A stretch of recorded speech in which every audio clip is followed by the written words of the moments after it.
Practice Test 1, page 36, section 1. Summarize spoken text. You will hear a short lecture. Write a summary for a fellow student who was not present at the lecture. You should write 50 to 70 words. You will have 10 minutes to finish this task. Your response will be judged on the quality of your writing and on how well your response presents the key points presented in the lecture. Lecture A. I understand that one major concern of yours in running a successful company, especially in the current economic climate, is the question of worker loyalty.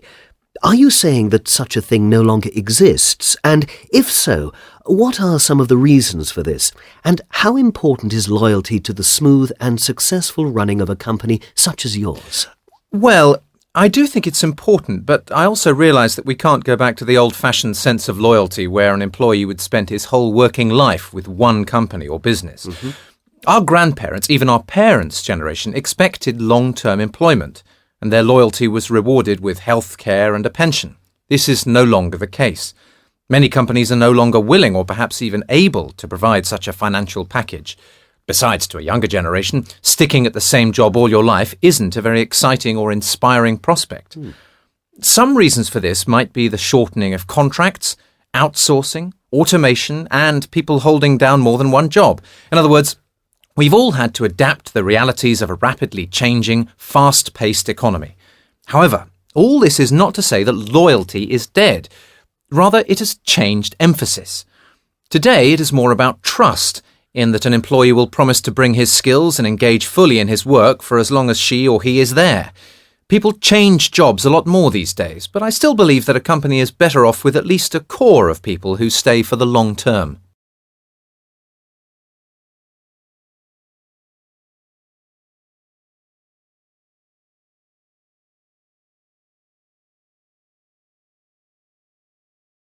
Lecture B. I'd now like to turn to the Roman, Latin writers of the period. Their achievements in the other arts, architecture, painting and sculpture, were rather second-rate and mostly in imitation of the Greeks. And it's true that Latin writers also wanted to emulate the Greeks and used their writers as models, but somehow the language wouldn't allow it. What I mean to say is, the particular qualities of the Latin tongue made for the excellence of their writings, especially the poetry. For one thing, Latin is capable of great compression. That is to say, it can convey in 5 or 6 words what we would need twice the number to say. What also helped Latin writing flourish was the nature of Roman education. Whatever its faults, as they would appear to us, its linguistic and literary emphasis seemed designed to produce orators and writers. A drawback of the system was that education was only available to the richer classes of society, and so Roman literature is mainly a product of those classes.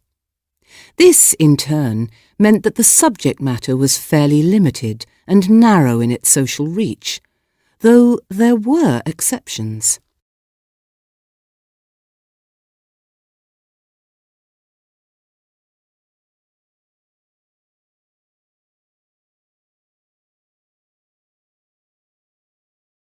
Lecture C.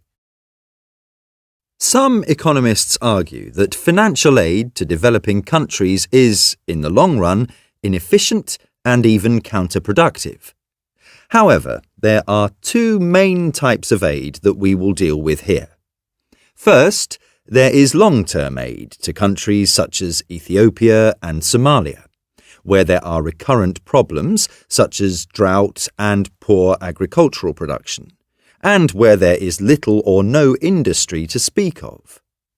Problems that won't go away with an injection of money.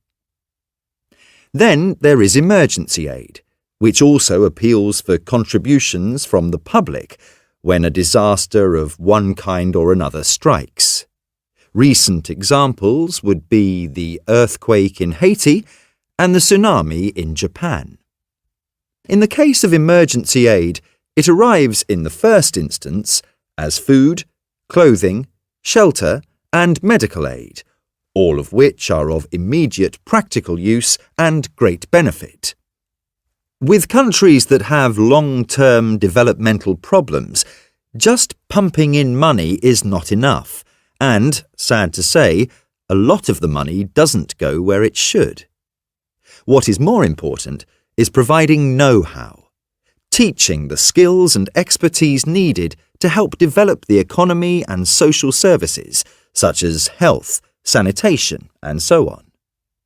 It is also necessary to help build the institutions, a bureaucracy, if you like, that can organise and run these services.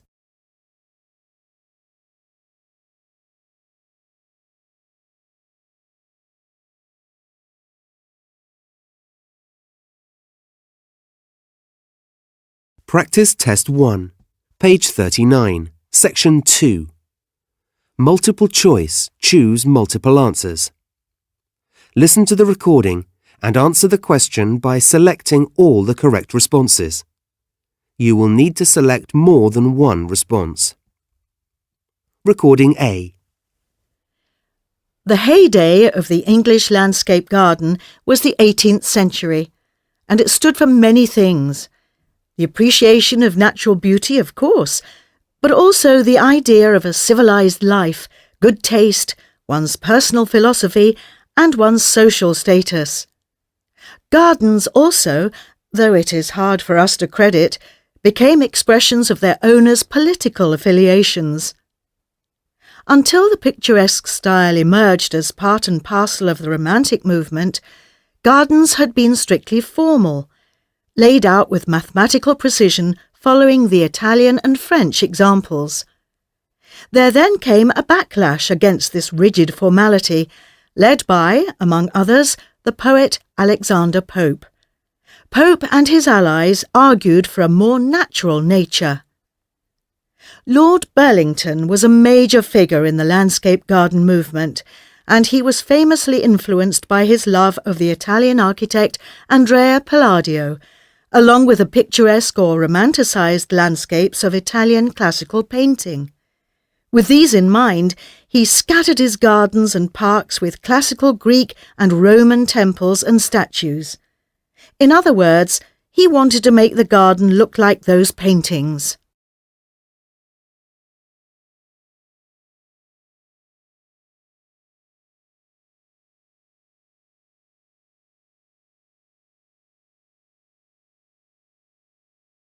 Recording B.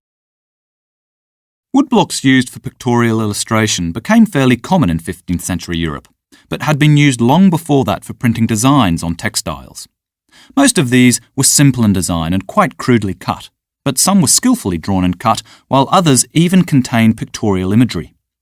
Records show that woodblock printing on fabrics was practiced by the Egyptians as early as 2000 years BC. The oldest existing printed fabric, which is Egyptian, dates from the 4th century. At the same time, the craft seems to have become widely established, even commonplace, elsewhere, for example in India, Mexico and Peru, where the same techniques continue to be practiced today. And the technique was almost certainly used by both the Japanese and the Chinese too.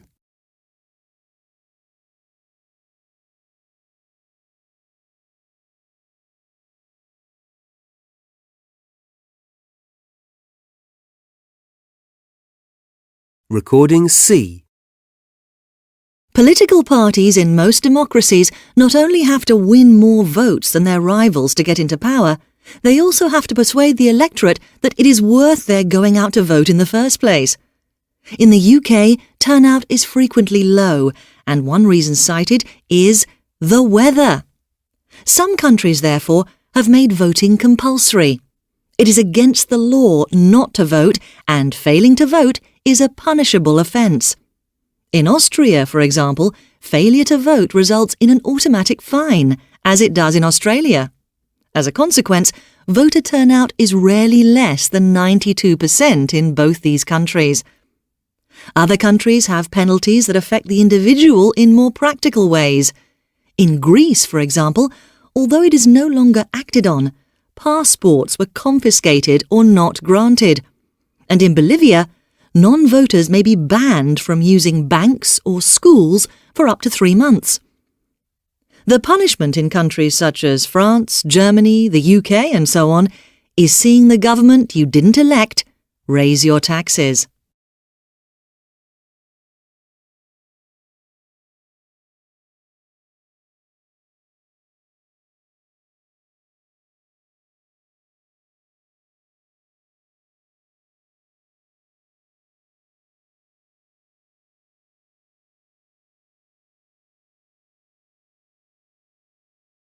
Practice Test 1, page 40, section 2.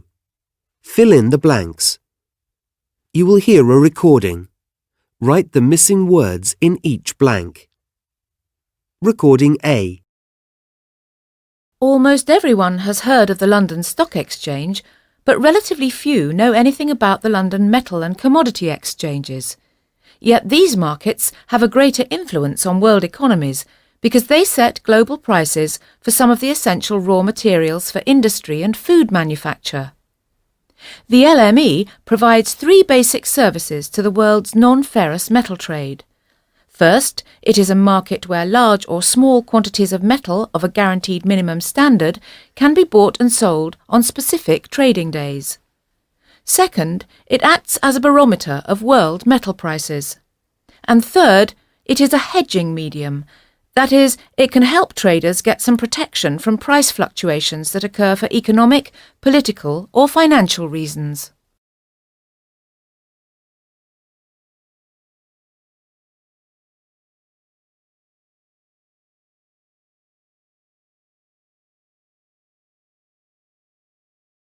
Recording B. It isn't necessary to have a specialized knowledge of, say, the intricacies of counterpoint, or even to be able to read music to understand it. Usually getting the point of a piece of music, its emotional and dramatic impact, is immediate or simply requires you to become more familiar with it. Of course, prolonged study of music and its composition, as in any other field, will increase your understanding, but not necessarily your enjoyment.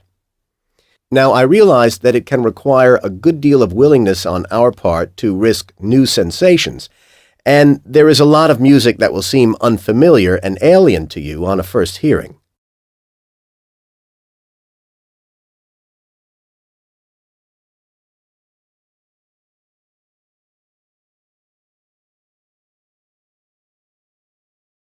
Recording C. Before farming was introduced into Scotland, people lived by hunting, fishing and gathering wild foodstuffs. This way of life meant that they usually didn't settle permanently in one place, but were to an extent nomadic, moving about in search of a livelihood, perhaps returning to the same places at certain times of the year. It is believed that the islands of Orkney were known to these people, but so far only a few flint tools have been found to verify this. This is because coastal erosion has destroyed many ancient sites, and these may have contained relics of some of these earliest pioneering colonists.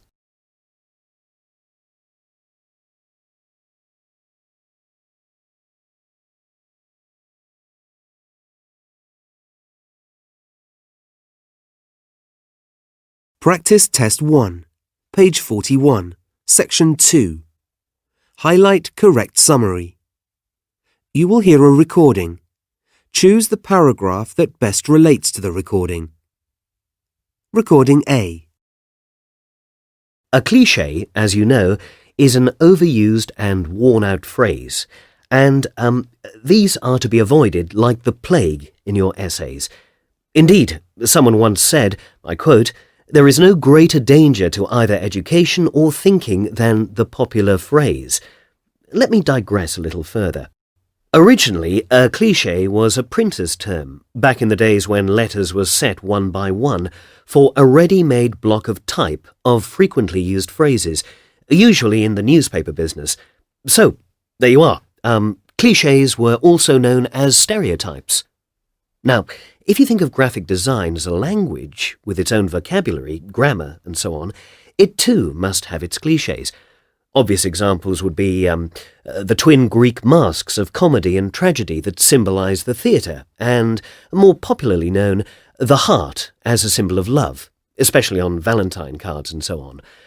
Far from being a terrible fault, as it would be in literature, the visual cliché is essential in the world of graphic communication. This is certainly true when it comes to advertising and propaganda.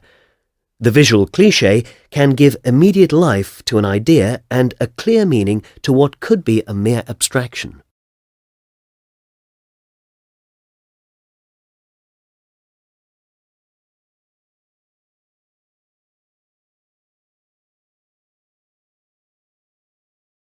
Recording B.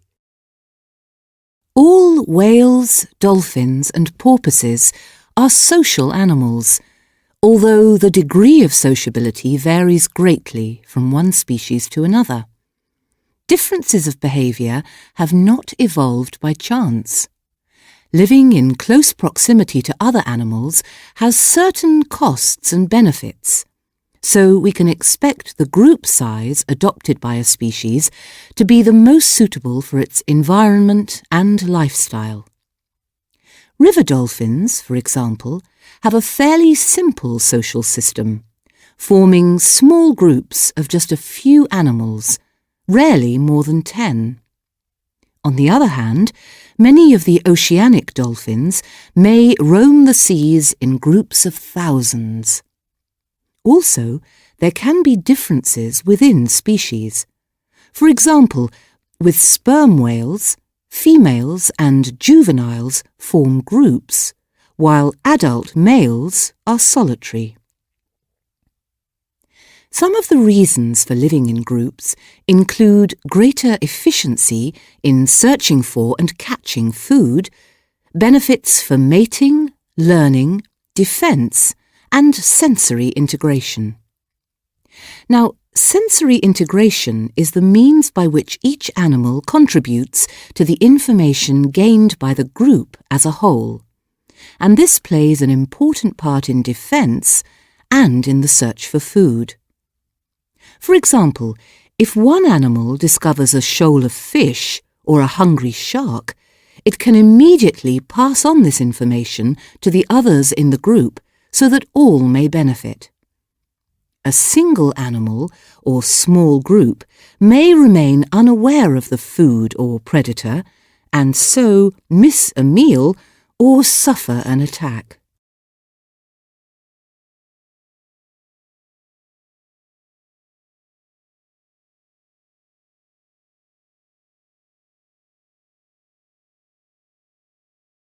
Practice Test 1, page 44, section 2. Multiple choice, choose single answer. Listen to the recording and answer the multiple choice question by selecting the correct response. Only one response is correct.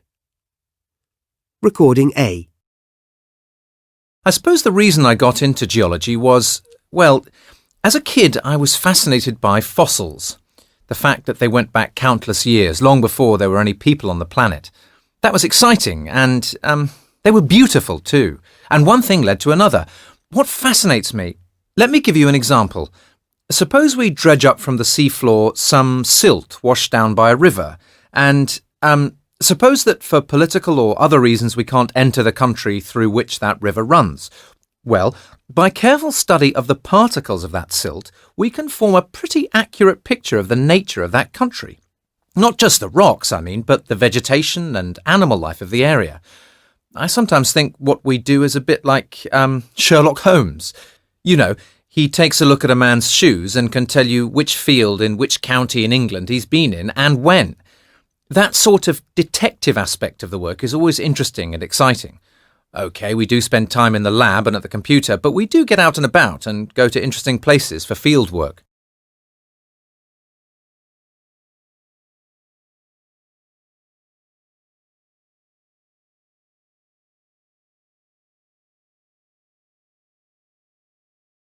Recording B. What troubles me when I'm asked the question, can creative writing be taught, usually asked in a skeptical tone of voice, is not that I can't find an answer, but trying to figure out why I'm being asked. What do they want me to say? No, of course it can't. I just like taking people for a ride. I'm a con artist. Obviously, you can't teach someone to have a talent for storytelling or a love of language or how to write extremely well. But there are important lessons to be gotten across that will improve their writing and, at the very least, make it publishable. For me, the best starting point is the habit of close reading, really close, and responding to the language. Forget about grand themes and ethical content, whatever, for the moment, and ask if the author writes badly or well. So, writing can be taught through reading, through literature. Then I'd say, when it comes to your own writing, that you need to learn how to edit, to know when to say, you don't need that word or that sentence, and that whole paragraph can go. It's one of the most important lessons a writing class can teach. As for producing a Tolstoy or a Dickens, well, people like that tend to get there by their own route.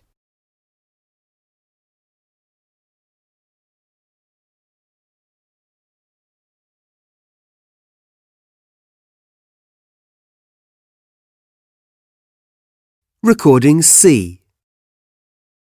It is not often I get the chance to talk about the psychology of pop music, or rather the lyrics and the effect they have on young people. I must say at the outset that I'm not at all sure about the findings of a recent survey I've been studying, conducted over a period of 30 years. In short, it claims that late adolescents and college students are more narcissistic than ever before.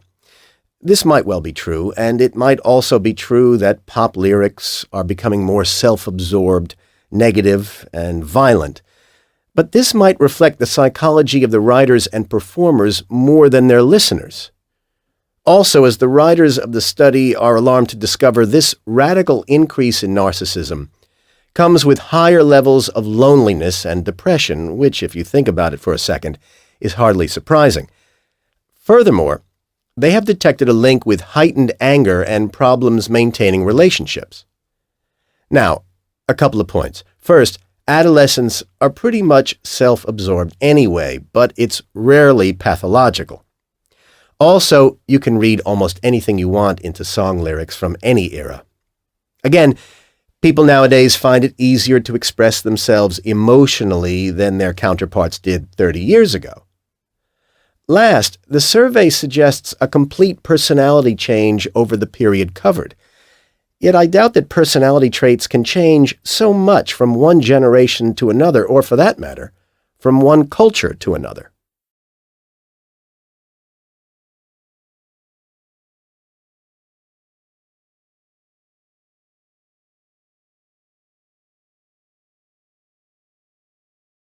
Practice Test 1, page 45, section 2. Select missing word. You will hear a recording about the brain. At the end of the recording, the last word or group of words has been replaced by a beep. Select the correct option to complete the recording. Recording A. We learn most about ourselves and the way we function, both physically and mentally, when things go wrong. For a long time, it was thought that the brain acted as a whole in governing the body's functions. Then, in 1861, Paul Broca, a French anatomist and anthropologist, discovered that different parts of the brain perform different functions. After carrying out a post-mortem examination on a patient who had had a severe speech impediment, he discovered, as he had expected, damage to a section of the left frontal lobe of the brain. The left side of the brain governs language ability. The patient's problem had been that he could only utter one syllable, though he fully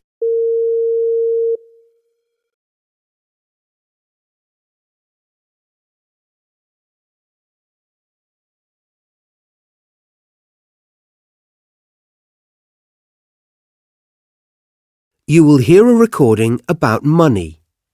At the end of the recording, the last word or group of words has been replaced by a beep.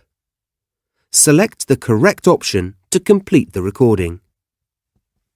Recording B. The Chinese were, as far as we know, the inventors of paper money, and, because it was so easy to move around compared with coins, it was named flying money. They were also the first to experience an economic problem which has become all too familiar. By the 12th century, there was enough money in circulation to cause serious inflation.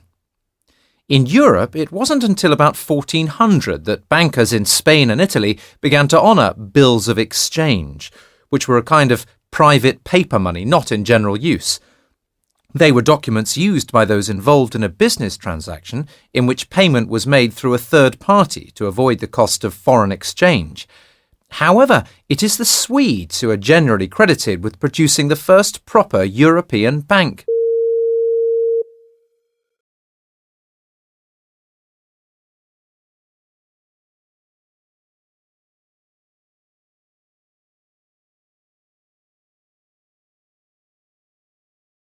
Practice Test 1, page 46, Section 2.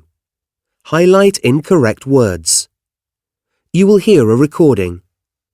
Below is a transcription of the recording. Some words in the transcription differ from what the speaker said. As you listen, circle the words that are different. Recording A. When the European Economic Community was established in 1957, its aim was, in broad terms, to move towards closer political and economic cooperation. Today, the much larger European Union has a far-reaching influence on many aspects of our lives, from the conditions we work under to the safety standards we must adhere to and the environment in which we live. In order to achieve the free flow of goods and services, workers and capital between the member countries, they needed to establish mutual policies in areas as diverse as agriculture, transport and working conditions. When they had agreed on these policies, they became law. Now, though, the EU is concerned with a far wider range of issues.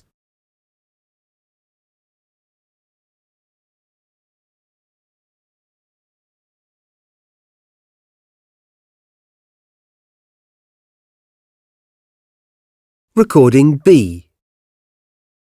Stem cells are the body's master cells, the raw material from which we are built.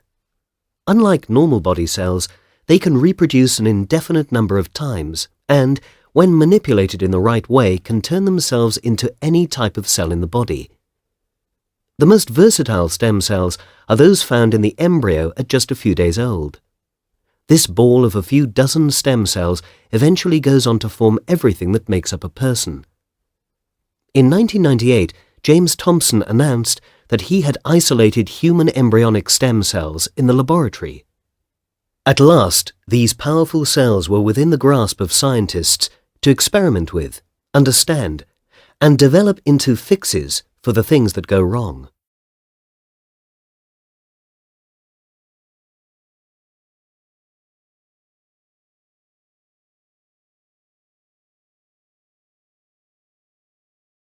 Practice Test 1, page 46, Section 2. Write from dictation. You will hear some sentences. Write each sentence exactly as you hear it. Write as much of each sentence as you can. You will hear each sentence only once. Hundreds of scientific papers have been published on global warming. Political power only disappears when this stage has been completed. Social networks are changing the way we communicate. The cotton industry purchased all its raw cotton from abroad.